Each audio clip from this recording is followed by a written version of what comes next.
નમસ્કાર મિત્રો, આજે આપણે વાત કરશું ટેક્સાસમાં ફેક મેરેજ કર્યા અને ડિપોર્ટ થયો બનેલી ઘટના પર। વિરન પટેલ જ્યારે ગુજરાતના પોતાના નાનકડા શહેરમાંથી પહેલીવાર અમેરિકાની ફ્લાઇટમાં બેઠો હતો ત્યારે તેની આંખોમાં માત્ર એક જ સ્વપ્ન હતું, કોઈ પણ રીતે અમેરિકામાં સ્થાયી થવું અને એવું જીવન બનાવવું કે ગામના લોકો વર્ષો સુધી તેની સફળતાની વાતો કરતા રહે। બાળપણથી જ તેણે અમેરિકાને માત્ર એક દેશ તરીકે નહીં પરંતુ સફળતાના પર્યાય તરીકે જોયો હતો। ગામમાં જ્યારે પણ કોઈ અમેરિકાથી આવતું ત્યારે તેના કપડાં, તેની ગાડી, તેના મોબાઈલ અને તેના આત્મવિશ્વાસને જોઈને વિરેનના મનમાં એક જ વિચાર આવતો કે જીવનમાં કંઈક મોટું કરવું હોય તો અમેરિકા જવું જ પડશે। તેના પિતા સામાન્ય વેપારી હતા અને માતા ગૃહિણી હતી। પરિવારે ઘણી બચત કરીને અને સગા સંબંધીઓ પાસેથી થોડા પૈસા ઉછીના લઈને તેને વિદેશ જવાની તક આપી હતી। વિમાન ઉડ્યું ત્યારે તેને લાગ્યું કે હવે તેની ગરીબી, સંઘર્ષ અને મર્યાદાઓ પાછળ રહી ગઈ છે અને સામે માત્ર તકોથી ભરેલું જીવન છે। અમેરિકા પહોંચ્યા પછીના પ્રથમ થોડા અઠવાડિયા તેના માટે સપના જેવા હતા।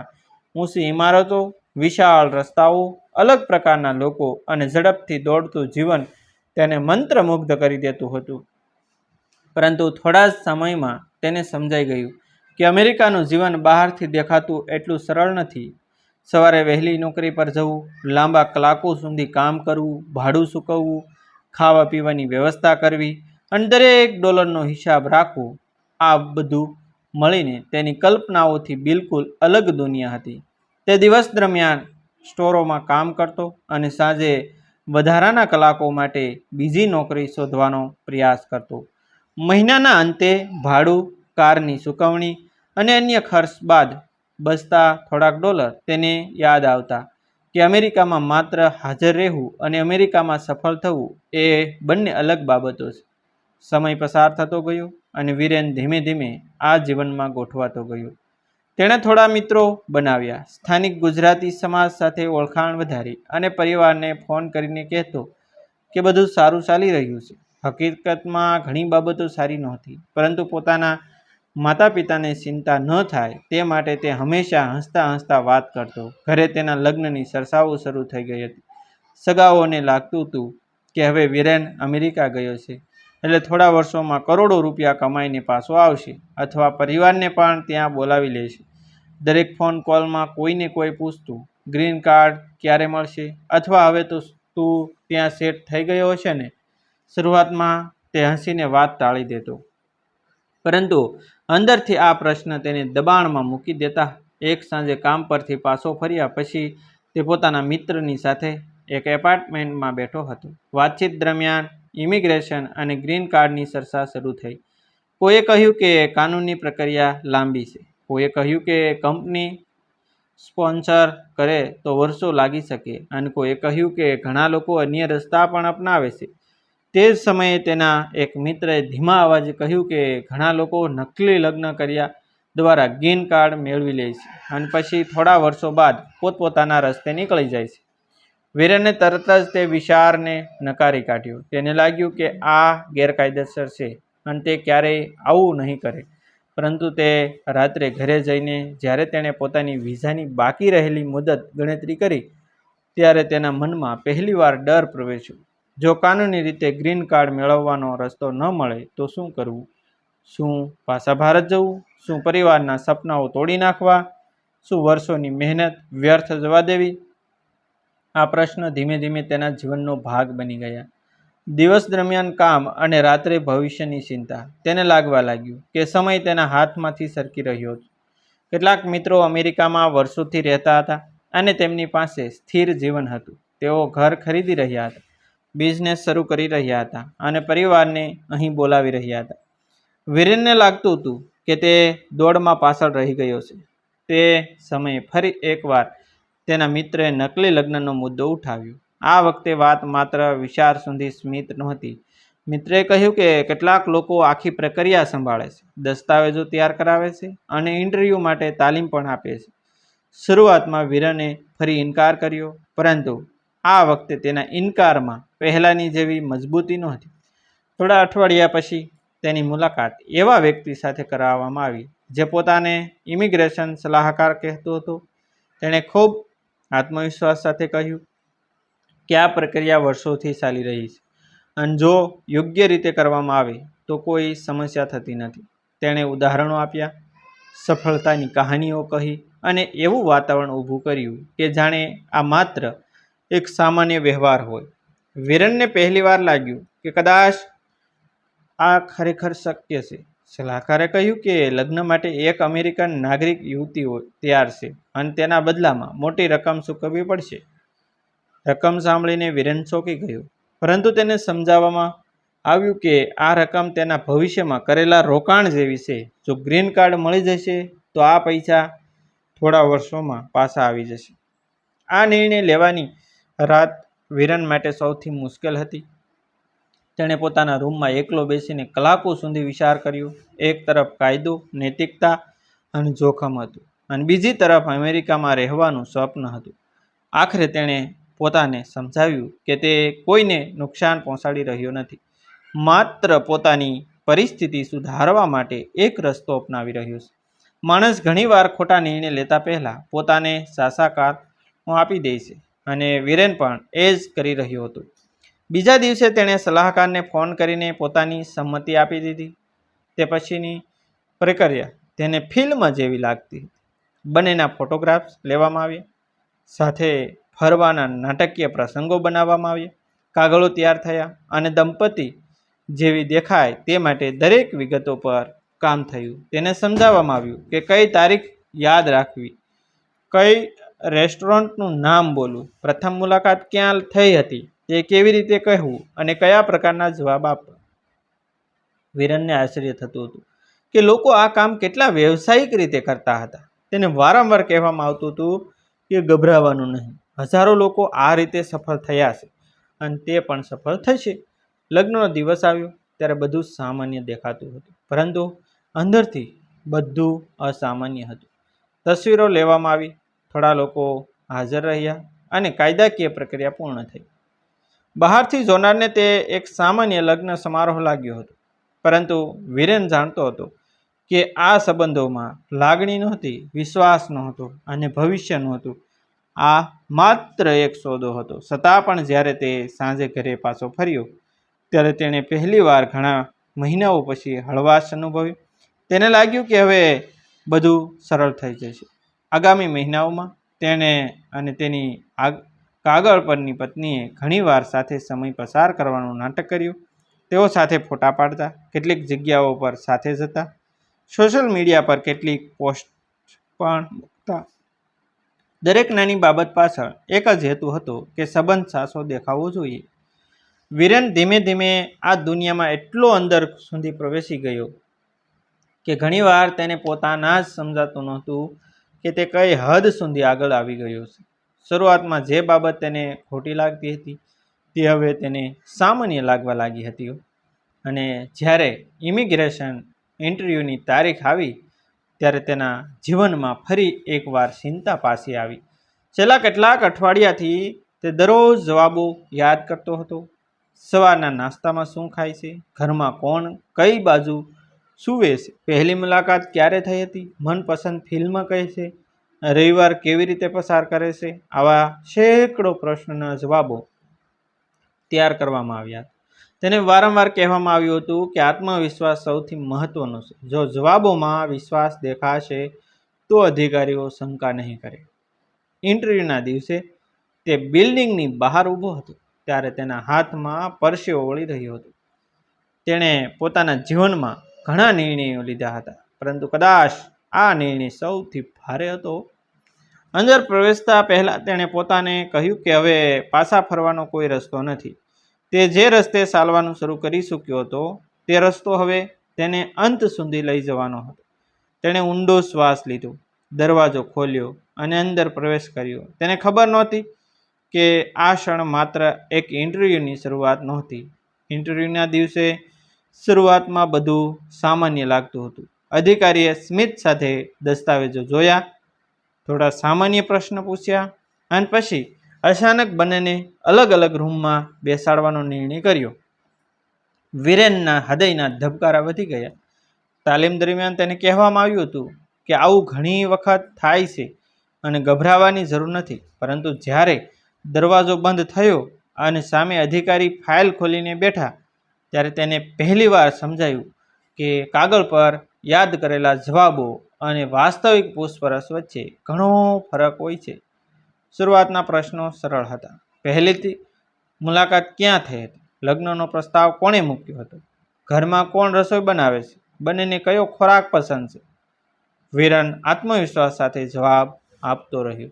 પરંતુ થોડા સમય પછી પ્રશ્ન વધુ વ્યક્તિગત અને વધુ ચોકસાઈ બનતા ગયા. અધિકારીએ પૂછ્યું કે બેડરૂમમાં પલંગની કઈ બાજુ કોણ સૂવે છે? બાથરૂમમાં કયા રંગનો ટુવાલ કોનો છે? રસોડામાં કોફીના કપ કયા રાખવામાં આવે છે? અને પત્નીને સવારે ઉઠવાની ટેવ કેટલા વાગ્યાની છે? કેટલાક પ્રશ્નોના જવાબ તેણે આપી દીધા, પરંતુ કેટલાક પ્રશ્નો સામે તેનું મૌન જ જવાબ બની ગયું. થોડા સમય પછી પૂછપરછ પૂરી થઈ અને તેને બહાર બેસાડવામાં આવ્યો. બહાર રાહ જોતા તેની નજર વારંવાર ઘડિયાળ પર જતી હતી. દરેક પસાર થતી મિનિટ સાથે તેની અંદરની ગભરાટ વધી રહી હતી. જ્યારે બંનેને ફરી એક સાથે બોલાવવામાં આવ્યા, ત્યારે અધિકારીઓના ચહેરા પરની ગંભીરતા જોઈને તેને અંદાજ તો આવી ગયો કે કંઈક ખોટું થયું છે. જવાબોમાં આવેલા તફાવતોની યાદી તેમની સામે મૂકવામાં આવી. એકે કહ્યું હતું કે પહેલી મુલાકાત એક કેફેમાં થઈ હતી, જ્યારે બીજાએ કહ્યું હતું કે મિત્રના ઘરે. એકે કહ્યું હતું કે લગ્ન પછી બંને એક જ એપાર્ટમેન્ટમાં રહેતા હતા, જ્યારે બીજી તરફ દસ્તાવેજોમાં અલગ સરનામા દેખાતા હતા. અધિકારીઓએ વધુ તપાસ શરૂ કરવાની માહિતી આપી અને બંનેને જવા દેવામાં આવ્યા. પરંતુ વિરેન સમજી ગયો હતો કે જોખમ હવે વાસ્તવિક બની ગયું છે. આગામી અઠવાડિયામાં તેના જીવનના સૌથી ભારે દિવસો હતા. દરેક ફોન કોલ તેને ડરાવતો હતો અને દરેક દરવાજાની ઘંટડી સાંભળીને તેનું મન ગભરાઈ જતું હતું. થોડા દિવસો પછી તપાસકર્તાઓએ બેંક ખાતા, ભાડાના કરારો અને અન્ય દસ્તાવેજોની ચકાસણી શરૂ કરી. સોશિયલ મીડિયા પરના ફોટા અને વાસ્તવિક જીવન વચ્ચેનો તફાવત પણ તેમની નજરમાંથી બચી શક્યો નહીં. આખરે એક સવારે દરવાજા પર જોરથી ટકોરા પડ્યા. બહાર ઊભેલા અધિકારીઓએ પોતાની ઓળખ આપી અને પૂછપરછ માટે સાથે આવવાનું કહ્યું. તે ક્ષણે વિરેનને સમજાઈ ગયું કે જે ભયથી તે મહિનોથી ભાગી રહ્યો હતો, તે હવે તેની સામે ઊભો હતો. પૂછપરછ દરમિયાન શરૂઆતમાં તેણે પોતાની વાત સાચી સાબિત કરવાનો પ્રયાસ કર્યો, પરંતુ પુરાવાઓ એક પછી એક તેની સામે આવતા ગયા. ફોન રેકોર્ડ, અલગ રહેવાના પુરાવા અને નાણાકીય વ્યવહારો, બધું જ એક જ દિશામાં ઇશારો કરતું હતું. અંતે તેણે અને તેની સાથે જોડાયેલા લોકો સામે ઇમિગ્રેશન ફ્રોડના આરોપ નોંધાયા. કેસ કોર્ટ સુધી પહોંચ્યો અને થોડા અઠવાડિયામાં જ તેના વકીલે સ્પષ્ટ કહી દીધું કે ઉપલબ્ધ પુરાવાઓ સામે લાંબી લડાઈ જીતવી લગભગ અશક્ય છે. ઘણા વિચાર પછી વિરેને આરોપ સ્વીકારવાનો નિર્ણય કર્યો. તેને લાગ્યું કે કદાચ આ સ્વીકાર તેને વધુ મોટી સજાથી બચાવી શકે છે. સજાના દિવસે કોર્ટરૂમમાં ઊભેલો વિરેન એ જ માણસ નહોતો જે થોડા વર્ષો પહેલા સપનાઓ લઈને તે અમેરિકાની ફ્લાઇટમાં બેઠો હતો. ન્યાયાધીશે કહ્યું કે ઇમિગ્રેશન સિસ્ટમમાં વિશ્વાસ જાળવવો જરૂરી છે અને આવા ગુનાઓને હળવાશથી લઈ શકાય નહીં. થોડા જ પળોમાં નિર્ણય જાહેર થયો. 6 મહિનાની જેલ સજા અને ભારે આર્થિક દંડ. શબ્દો સરળ હતા, પરંતુ તેમના પાછળનું વજન અસહાય હતું. તે દિવસ માત્ર સજાનો દિવસ નહોતો, તે તેના અમેરિકન સપનાના તૂટી પડવાનો દિવસ હતો. જેલમાં પસાર થયેલા દિવસોએ તેને પોતાની દરેક પસંદગી વિશે ફરી વિચારવા મજબૂર કર્યો. દિવાલો વચ્ચે પસાર થતી લાંબી રાતોમાં તેને વારંવાર એક જ પ્રશ્ન સતાવતો હતો. જો તેણે થોડો વધુ સમય રાહ જોઈ હોત, જો તેણે કાનૂની રસ્તો પસંદ કર્યો હતો, અથવા જો તેણે એક ખોટા નિર્ણયને જીવનનો આધાર ન બનાવ્યો હતો, તો શું તેનું ભવિષ્ય અલગ હોત? પરંતુ હવે આ પ્રશ્નના જવાબ કોઈ કામના નહોતા. સજા પૂરી થયા પછી તેની સામે હજુ એક વધુ નિર્ણય ઊભો થયો.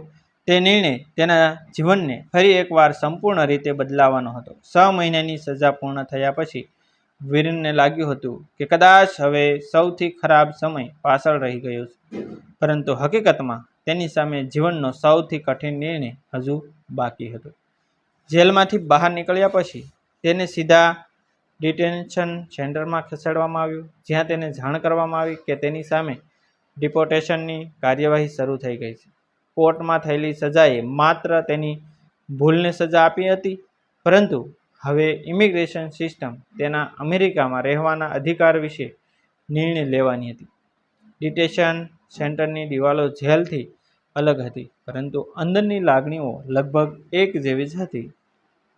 દિવસો ધીમે ધીમે પસાર થતા ગયા અને દરેક દિવસ સાથે અમેરિકા છોડવાનો સમય નજીક આવતો હતો.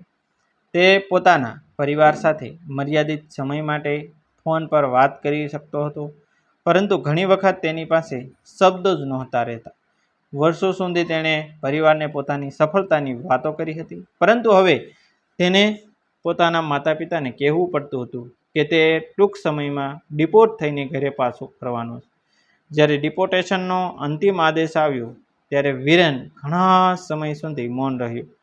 તે કાગળનો એક ટુકડો હતો, પરંતુ તે કાગળે તેના વર્ષો જૂના સપનાઓ, યોજનાઓ અને આશાઓનો અંત લખી દીધો હતો. અમેરિકા પહોંચ્યા પછી તેણે જે એપાર્ટમેન્ટમાં દિવસો અને રાતો પસાર કર્યા હતા, જે રસ્તાઓ પર કામ પર જવા માટે મુસાફરી કરી હતી અને જે શહેરને તેણે પોતાનું ભવિષ્ય માન્યું હતું, તે બધું હવે પાછળ છૂટી જવાનું હતું. ડિપોર્ટેશન ફ્લાઇટના દિવસે જ્યારે તે એરપોર્ટ તરફ લઈ જવામાં આવી રહ્યો હતો, ત્યારે તેણે બસની બારીમાંથી બહાર જોયું અને પહેલીવાર તેને સમજાયું કે કોઈ દેશ માત્ર તકોથી નહીં, પરંતુ યાદોથી પણ બને છે. તે જાણતો હતો કે કદાચ હવે તે ફરી ક્યારેય અહીં પાછો આવી શકશે નહીં. ભારત પહોંચ્યા પછીનું જીવન પણ સરળ નહોતું. એરપોર્ટની બહાર પરિવાર તેની રાહ જોઈ રહ્યો હતો, પરંતુ ખુશીના બદલે ત્યાં મૌન અને અસ્કાટ હતો. ગામ અને સમાજના લોકોના પ્રશ્નો, ચર્ચાઓ અને અફવાઓનો સામનો કરવો તેના માટે નવા પ્રકારનો સંઘર્ષ હતો. ઘણા લોકો માટે તે અમેરિકાથી પાછો ફરેલો વ્યક્તિ હતો, પરંતુ તેના માટે તે તૂટેલા સપનાઓ સાથે પાછો ફરેલો માણસ હતો. શરૂઆતના મહિનાઓમાં તેણે પોતાને દુનિયાથી અલગ રાખવાનો પ્રયાસ કર્યો, પરંતુ ધીમે ધીમે તેને સમજાયું કે ભૂતકાળને બદલી શકાય નહીં, પરંતુ ભવિષ્યને ફરીથી બનાવી શકાય. સમય સાથે વિરેન ફરી કામમાં જોડાયો અને જીવનને નવી દિશા આપવાનો પ્રયત્ન કરવા લાગ્યો. હવે જ્યારે કોઈ યુવાન તેને વિદેશ જવાની સલાહ પૂછતો, ત્યારે તે એક જ વાત કહેતો હતો કે શોર્ટકટ ઘણી વખત રસ્તા નથી હોતા, તે માત્ર ખાડા તરફ લઈ જતા દરવાજા હોય છે. કાયદાથી બચી જવાની આશા ઘણી વખત માણસને પોતાની જ ભૂલોમાં ફસાવી દે છે. તેણે પોતાના અનુભવમાંથી એક કઠિન પાઠ શીખ્યો હતો કે સપનાઓ મોટા હોવા જોઈએ, પરંતુ તે સપનાઓ સુધી પહોંચવાનો રસ્તો પણ એટલો જ સાચો હોવો જોઈએ. અમેરિકાનું સપનું તેના માટે પૂર્ણ થયું નહોતું, પરંતુ તેને એ સમજણ જરૂર આપી ગયું હતું કે જીવનમાં કોઈ પણ સફળતા એટલી કિંમતી નથી કે તેના બદલામાં માણસ પોતાની સચ્ચાઈ અને પોતાની સ્વતંત્રતા ગુમાવી દે. ડિસ્ક્લેમર: આ વિડીયોમાં દર્શાવવામાં આવેલી સ્ટોરી વાસ્તવિક ઘટનાઓથી પ્રેરિત એક કાલ્પનિક રજૂઆત છે. પાત્રોના નામ અને કેટલીક પરિસ્થિતિઓ બદલવામાં આવી છે. આ વિડીયોનો હેતુ માત્ર માહિતી, જાગૃતિ અને મનોરંજન પૂરું પાડવાનો છે. કોઈ પણ ગેરકાયદેસર પ્રવૃત્તિને પ્રોત્સાહન આપવાનો અમારો કોઈ ઈરાદો નથી. મિત્રો, આવા જ વિડીયો જોવા માટે અમારી ચેનલ સાથે આપ સૌ બન્યા રહેશો. અમારી ચેનલને સબસ્ક્રાઈબ કરી દેજો. થેન્ક યુ મિત્રો. મળશો આપણે એક નવા વિડીયો સાથે, એક નવી સ્ટોરી સાથે. ત્યાં સુધી આપ સૌનો આભાર. જય માતાજી.